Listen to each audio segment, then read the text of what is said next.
Hello everyone. তো আজ দেখো ভালোভাবে রেডি হয়ে নিয়েছি মাম্মাম আমি সবাই মিলে। তো আমরা আজকে যাচ্ছি মাম্মামের স্কুলে, ওদের স্কুলে অ্যানুয়াল ফাংশন রয়েছে।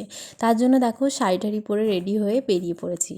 আর এই দেখো চলে এসেছি স্কুলে। স্কুলটা দেখো কতটা সুন্দর করে বেলুন দিয়ে সাজানো হয়েছে, আর ওখানে রয়েছে স্টেজ।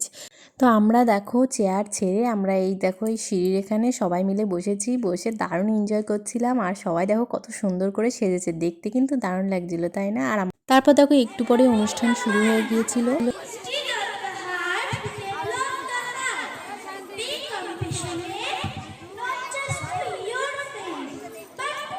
আর প্রথমেই দেখো আর যারা নিউ অ্যাডমিশন মানে আমাদের বাচ্চারা নাচ করছিল, আর এখানে দেখো মামা একদমই নাচছিল না, ম্যাম ওকে নাচিয়ে দিচ্ছিল। তো দেখো হয়ে গেল নাচ।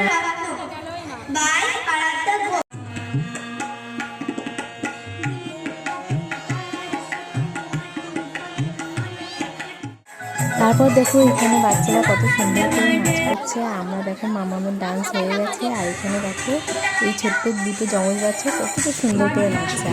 আর নাচগুলো কিন্তু খুবই সুন্দর হয়েছিল। তো দারুণ এনজয় করলাম। দেখো রাত হয়ে গিয়েছিল, তাই আর বাড়িতে গিয়ে আর রান্না করতে ইচ্ছাই করছিল না। তাই বড়মশাইকে বললাম একটু রেস্টুরেন্টে নিয়ে চলো। তাই দেখো রেস্টুরেন্টে নিয়ে এসেছে, আর আমরা এখানে অর্ডার করেছিলাম মোমো। সত্যি মোমোটা খেতে অসাধারণ ছিল। আর মাম্মাম দেখো কিভাবে খাচ্ছে। আর তোমাদের কেমন লাগলো মিনি ব্লগটা? যদি ভালো লেগে থাকে অবশ্যই লাইক কমেন্ট শেয়ার করে জানিও। টাটা।